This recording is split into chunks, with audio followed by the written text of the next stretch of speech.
ഹരേ രാമ രാമ രാമ ഹരേ ഹരേ, ഹരേ കൃഷ്ണ കൃഷ്ണ കൃഷ്ണ ഹരേ ഹരേ. സച്ചിദാനന്ദരൂപായ വിശ്വോത്പത്യാദിഹേതവേ താപത്രയ വിനാശായ ശ്രീകൃഷ്ണായ വയം നമ. എല്ലാ സജ്ജനങ്ങൾക്കും നമസ്കാരം. ഇന്ന് രണ്ടാമത്തെ ദശകത്തില് 7, 8, 9, 10 ശ്ലോകങ്ങൾ നോക്കാം. ഏഴാമത്തെ ശ്ലോകം. ഏവം ഭൂതദയാ ഹി ഭക്ത്യഭിഹിതോ യോഗസ്സ യോഗദ്വയാത് കർമ്മജ്ഞാനമയാത് പുരുഷോത്തമതരോ യോഗീശ്വരേർഗീയതേ.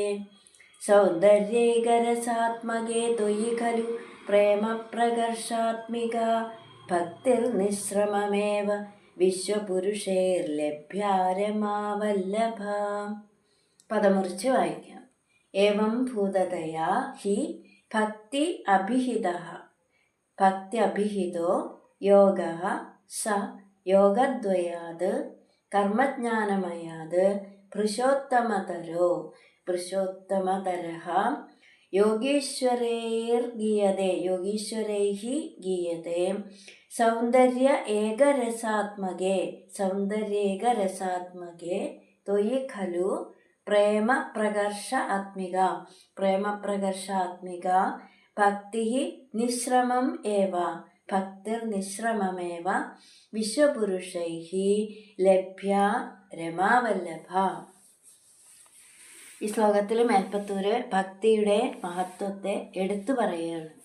ഏവം ഭൂതതയാ, ഇതുകൊണ്ടൊക്കെ തന്നെയാണ് എന്ന് പറയുമ്പോൾ ഇതിനു മുൻപുള്ള ശ്ലോകങ്ങളിൽ പറഞ്ഞതുപോലെ ഭക്തി അഭിഹിതഃ യോഗഃ, ഭക്തി എന്ന് പറയുന്ന യോഗം, ഭക്തിയോഗം യോഗദ്വയാത്, മറ്റു 2 യോഗങ്ങളെക്കാൾ, മറ്റു 2 യോഗങ്ങൾ കർമ്മയോഗവും ജ്ഞാനയോഗവും. അപ്പോൾ മറ്റ് 2 യോഗങ്ങളെക്കാൾ ഭക്തിയോഗം പുരുഷോത്തമതരഃ, ഏറ്റവും ഉത്കൃഷ്ടമാണെന്ന് യോഗേശ്വരൈഹി ഗീയതേ, യോഗീശ്വരന്മാര് പാടിപ്പുകഴ്ത്തുന്നു. സൗന്ദര്യ ഏകരസാത്മകേ, സൗന്ദര്യം എന്ന ഏകരസസ്വരൂപമായ രമാവല്ലഭ ഗുരുവായൂരപ്പ ത്വയി അങ്ങയില് പ്രേമപ്രകർഷാത്മിക ഭക്തി, പരമപ്രീതി രൂപമായ ഭക്തി വിശ്വപുരുഷൈഹി നിശ്രമം ഏവ ലഭ്യ, സാധാരണക്കാർക്ക് പോലും അതിനുവേണ്ടി യാതൊരു പരിശ്രമവും ചെയ്യാതെ സ്വാഭാവികമായിട്ട് തന്നെ വന്നു ചേരുന്നതാണ്. കർമ്മയോഗം ജ്ഞാനയോഗം, ഈ 2 യോഗങ്ങളെക്കാൾ ഭക്തിയോഗം ഏറ്റവും ഉത്കൃഷ്ടമാണെന്ന് വേദവ്യാസൻ, നാരദൻ മുതലായ യോഗീശ്വരന്മാരെ പാടിപ്പുകഴ്ത്തുന്നത് ഇതുകൊണ്ടൊക്കെ തന്നെയാണ്. സൗന്ദര്യം എന്ന ഏകരസസ്വരൂപമായ എന്ന് പറയുമ്പോൾ വിശ്വമോഹനമായ അങ്ങയില് പരമപ്രീതി രൂപമായ ഭക്തി സാധാരണക്കാരായ ആളുകൾക്ക് പോലും പ്രത്യേകിച്ച് യാതൊരു പരിശ്രമവും കൂടാതെ ലഭിക്കുന്നതാണ്. ഗുരുവായൂരിലെ വിശ്വവശ്യമായ ആ ഭഗവത് വിഗ്രഹം യാദൃശ്യമായിട്ടെങ്കിലും ഒന്ന് കാണാൻ സാധിച്ചാൽ, ഒരിക്കലെങ്കിലും ഗുരുവായൂരപ്പനെ ഒന്ന് തൊഴാൻ തോന്നിയാൽ, ഒന്ന് നമസ്കരിക്കാൻ കൂടി തോന്നിയാൽ, മറ്റ് യാതൊരു പരിശ്രമവും ഇല്ലാതെ തന്നെ ഭഗവാനിൽ ഭക്തി ഉണ്ടാകും. അതുകൊണ്ട് തന്നെ ഭക്തിയോഗം മറ്റ് 2 യോഗത്തേക്കാൾ ശ്രേഷ്ഠമാണ് എന്ന് യോഗീശ്വരന്മാർ പറയുന്നു എന്ന് മേൽപ്പത്തൂര് പറയുന്നു. ഇനി 8ാമത്തെ ശ്ലോകം. നിഷ്കാമം നിയതസ്വധർമ്മചരണം യത്കർമ്മയോഗാഭിധം തദ്ദൂരേത്യഫലം യദൗപനിഷദജ്ഞാനോപലഭ്യം പുനഃ തത്വവ്യക്തതയാ സുദുർഗമതരം ചിത്തസ്യ തസ്മാദ് വിഭോ ത്വത്പ്രേമാത്മകഭക്തിരേവ സതതം സ്വാദീയസി ശ്രേയസി. പദമുറിച്ച് പറയാം. നിഷ്കാമം നിയത സ്വധർമ്മചരണം യത് കർമ്മയോഗാഭിധം തദ് ദൂരേത്യ ഫലം യത് ഔപനിഷദ ജ്ഞാനോപലഭ്യം പുനഃ തത് തു അവ്യക്തതയാ തത്വവ്യക്തതയാ സുദുർഗമതരം ചിത്തസ്യ തസ്മാത് വിഭോ ത്വത് പ്രേമാത്മകഭക്തിരേവ സതതം സ്വാദീയസി ശ്രേയസി. ഈ ശ്ലോകത്തിലെ കർമ്മയോഗം, ജ്ഞാനയോഗം എന്നിവയേക്കാൾ ശ്രേഷ്ഠമാണ് ഭക്തിയോഗം എന്ന് പറയുന്നത് എന്തുകൊണ്ടാണെന്ന് മേൽപ്പത്തൂര് പറയുകയാണ്. നിഷ്കാമം, ഫലമാഗ്രഹിക്കാതെ, നിയതസ്വധർമ്മചരണം, നിത്യനൈമിത്തികങ്ങളാകുന്ന വിധിപ്രകാരമുള്ള സ്വധർമാനുഷ്ഠാനം, ഫലമാഗ്രഹിക്കാതെ കർമ്മം ചെയ്യുന്നതാണ് കർമ്മയോഗം.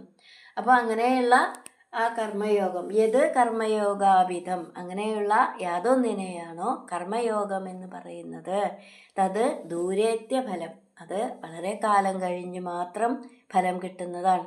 ദൂരേത്യ എന്ന് പറയുമ്പോൾ വളരെ സാവധാനത്തിൽ മാത്രം വന്നു ചേരുന്ന ഫലം.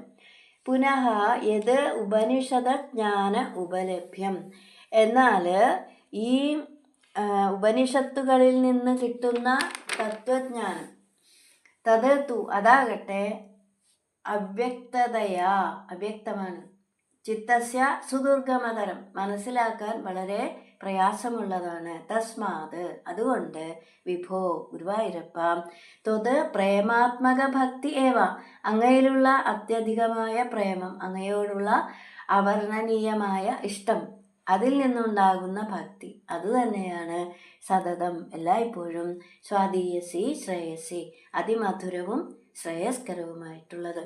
അപ്പോൾ ഫലമാഗ്രഹിക്കാതെ ചെയ്യുന്ന സ്വധർമാനുഷ്ഠാനം, കർമ്മയോഗം, അത് വളരെ കാലം കഴിഞ്ഞതിന് ശേഷം മാത്രം ഫലത്തെ തരുന്നതാണ്. ജ്ഞാനയോഗമാണെങ്കിൽ ഇന്ദ്രിയങ്ങൾക്ക് വിഷയമല്ലാത്തതിനാൽ മനസ്സിലാക്കാൻ വളരെ പ്രയാസമുള്ളതുമാണ്. അതുകൊണ്ട് ഗുരുവായൂരപ്പ പ്രേമാത്മക ഭക്തി തന്നെയാണ്, പരമപ്രീതി രൂപമായ ഭക്തി തന്നെയാണ് ജ്ഞാനകർമ്മ യോഗങ്ങളെക്കാൾ മധുരതരവും ശ്രേയസ്കരവുമായിട്ടുള്ളത്.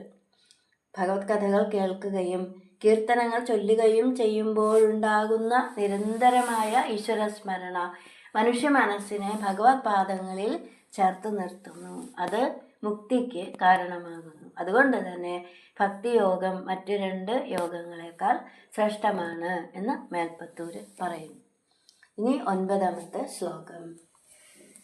അത്യായാസകരാണി കർമ്മപടലാന്യാചര്യ നിർയന്മല ബോധേ ഭക്തിപഥേഥവാപ്യുചിതതാം ആയാന്തി കിം താവതാം ക്ലിഷ്ട്വാ തർക്കപഥേ പരം തവ വപുർബ്രഹ്മാഖ്യമന്യേ പുനഃ ചിത്താർദ്രത്വമൃതേ വിചിന്യ ബഹുഭി സിദ്ധ്യന്തി ജന്മാന്തരേ.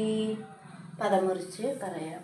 അത്യായാസകരാണി കർമ്മപടലാനി ആചര്യ, കർമ്മപടലാനി ആചര്യ, നിർയന്മല ബോധേ ഭക്തിപഥേ അഥവാ അഭി ഉചിതതാം ആയാന്തി, ഭക്തിപഥേഥവാപ്യുചിതതാം ഉചിതതാം ആയാന്തി. കിം താവത ക്ലിഷ്ട്വാ തർക്കപഥേ പരം തവ വപുഃ ബ്രഹ്മാഖ്യം അന്യേ, ബ്രഹ്മാഖ്യമന്യേ പുനഃ ചിത്ത ആർദ്രത്വം ഹൃദേ, പുനശ്ചിത്ത ആർദ്രത്വം ഹൃദേ വിചിന്യ ബഹുഭിഃ സിദ്ധ്യന്തി ജന്മാന്തരേഹി. ഈ ശ്ലോകത്തിൽ മേൽപ്പത്തൂര് കർമ്മജ്ഞാന യോഗങ്ങൾ ക്രമമായിട്ട് എന്ന് പറഞ്ഞാൽ പതുക്കെ പതുക്കെ ഫലത്തെ തരുന്നതും പ്രാപിക്കാൻ ബുദ്ധിമുട്ടുള്ളതുമാണ് എന്ന് പറയാനുള്ള കാരണത്തെക്കുറിച്ച് വിശദീകരിക്കുന്നു. എന്താണ് അതിൻ്റെ കാരണമെന്ന് പറയുന്നു. കർമ്മയോഗവും ജ്ഞാനയോഗവും പതുക്കെ പതുക്കെ ഫലത്തെ തരുന്നതും അത് പ്രാപിക്കാൻ വളരെ ബുദ്ധിമുട്ടുള്ളതുമാണ് എന്ന് നേരത്തെ ആദ്യത്തെ ശ്ലോകത്തിൽ പറഞ്ഞു. അപ്പോൾ അത് പറയാനുള്ള കാരണം എന്താണെന്നാണ് ഈ ശ്ലോകത്തിൽ വിശദീകരിക്കുന്നത്. അത്യായാസകരാണി കർമ്മപടലാനി ആചര്യ, ചിലർ വളരെയധികം ബുദ്ധിമുട്ടുള്ള കർമ്മങ്ങളൊക്കെ ചെയ്ത് നിർയന്മല മനസ്സ് ശുദ്ധമാകുമ്പോൾ ബോധേ അഥവാ ഭക്തിപഥേ അഭി, ജ്ഞാനയോഗത്തിനും ഭക്തിയോഗത്തിനും ഉചിതതാം ആയാതി, യോഗ്യതയുള്ളവരായി തീരുന്നു. താവതാക്കിം, അതുകൊണ്ട് എന്താണ് പ്രയോജനം? ഇനി അന്യേ പുനഃ, വേറെ ചിലരാകട്ടെ തർക്കപഥേ ക്ലിഷ്ട്വാ, യുക്തിചിന്തകൾ കൊണ്ട് കഷ്ടപ്പെട്ട്, ചിത്ത ആർദ്രത്വം ഹൃദേ, മനസ്സലിവ് അല്ലെങ്കിൽ കരുണ ദയ ഇതൊന്നും ലേശം പോലും ഇല്ലാത്തവരായിട്ട് ബ്രഹ്മാഖ്യം, ബ്രഹ്മം എന്ന് പറയുന്ന തവ അങ്ങയുടെ പരംവപുഹു നിർഗുണ സ്വരൂപത്തെ വിചിന്യ ധ്യാനിച്ചിട്ട് ബഹുഭിഹി ജന്മാന്തരേഹി സിദ്ധ്യന്തി അനേകം ജന്മങ്ങളിലൂടെ കടന്നുപോയതിനു ശേഷം മാത്രം മുക്തിയെ നേടുന്നു. ചില ആളുകൾ വളരെയധികം ബുദ്ധിമുട്ടുള്ള കർമ്മങ്ങളൊക്കെ നടത്തി മനസ്സ് ശുദ്ധമാകുമ്പോൾ ഭക്തിയോഗത്തിനോ ജ്ഞാനയോഗത്തിനോ ഉള്ള യോഗ്യത നേടുന്നു. എന്നാൽ അതുകൊണ്ടൊക്കെ എന്താണ് പ്രയോജനം? എന്തിനാണ് ഇങ്ങനെ കാലം വെറുതെ കളയുന്നത് എന്ന് മേൽപ്പത്തൂർ ചോദിക്കുകയാണ്. അതുപോലെ തന്നെ എന്തിനു വൃഥ കാലം കളയുന്നു, വൈകുണ്ഠത്തിന് പൊയ്ക്കൊള്ളുകയെല്ലാവരും എന്ന് പൂന്താനവും പറയുന്നു. എന്നാൽ ഇനി വേറെ ചിലരുണ്ട്, അവര് യുക്തിചിന്ത കൊണ്ട് കഷ്ടപ്പെട്ട് മനസ്സ് ആർദ്രമാകാതെ മനസ്സിലെ ലേശം പോലും ദയയില്ലാത്തവരായിട്ട് ബ്രഹ്മം എന്ന് പറയുന്ന അങ്ങയുടെ നിർഗുണ സ്വരൂപത്തെ ധ്യാനിച്ചിട്ട് അനേകം ജന്മങ്ങൾ കൊണ്ട് മോക്ഷത്തെ നേടുന്നു. അപ്പോൾ എളുപ്പത്തിൽ മോക്ഷം നേടാൻ സാധിക്കുന്നത് ഭക്തിയിലൂടെ തന്നെയാണ് എന്ന് കവി ആവർത്തിച്ച് പറയുന്നു. ഇനി 10ാമത്തെ ശ്ലോകം. ത്വദ്ഭക്തിസ്തു കഥാരസാമൃതചരീ നിർമ്മജ്ജനേന സ്വയം സിദ്ധ്യന്തി വിമലപ്രബോധപദവീം അക്ലേശതസ്തന്വതി സദ്യഃ സിദ്ധികരി ജയത്യയി വിഭോ ശൈവാസ്തു മേ ത്വത്പദപ്രേമ പ്രൗഢിരസാർദ്രത ദ്രുതതരം പാദാലയാധീശ്വരം. പദമുറിച്ച് പറയാം. ത്വദ്ഭക്തിസ്തു കഥാരസാമൃതചരീ നിർമ്മജ്ജനേന സ്വയം സിദ്ധ്യന്തി വിമലപ്രബോധപദവീം അക്ലേശതഃ തന്വതി വിമലപ്രബോധപദവീം അക്ലേശതസ്തന്വതി സദ്യഃ സിദ്ധികരി ജയത്യയി വിഭോ സാ ഏവ അസ്തു ശൈവാസ്തു മേ ത്വത്പദ പ്രേമ പ്രൗഢിരസ ആർദ്രത ത്വത്പദ പ്രേമ പ്രൗഢിരസാർദ്രത ദ്രുതതരം പാദാലയാധീശ്വര. ഈ ശ്ലോകത്തിൽ കഴിഞ്ഞ ശ്ലോകങ്ങളിൽ പറഞ്ഞതുപോലെ തന്നെ ഭക്തിയോഗം ദോഷങ്ങളൊന്നുമില്ലാത്തതും വളരെ എളുപ്പത്തിൽ മുക്തിയെ നേടാനാവുന്നതുമാണെന്ന് മേൽപ്പത്തൂർ ഒന്നുകൂടെ വിശദീകരിക്കുകയാണ്. ത്വദ്ഭക്തി തു അങ്ങയുടെ ഭക്തിയാകട്ടെ എന്ന് പറഞ്ഞാൽ ഭഗവത് ഭക്തിയാകട്ടെ കഥാരസാമൃതചരി നിർമ്മജ്ജനേന ഭഗവാനെ അവിടുത്തെ കഥകൾ കേൾക്കുകയും കീർത്തിക്കുകയും മറ്റും ചെയ്യുന്നതിലുള്ള രസമാകുന്ന അമൃതപ്രവാഹത്തിൽ മുഴുകിപ്പോകുന്നതിനാൽ സ്വയം സിദ്ധ്യന്തി തനിയെ വന്നു ചേരുന്നതും വിമലപ്രബോധ പദവിയും ശുദ്ധ ബ്രഹ്മജ്ഞാനമാർഗത്തെ അക്ലേശതഃ തന്വതി പ്രയാസം കൂടാതെ തുറക്കുന്നതുമായിട്ട് സദ്യ പെട്ടെന്ന് സിദ്ധികരീ ജയതി മുക്തി നേടുവാൻ സാധിക്കുന്നതുമാണ്.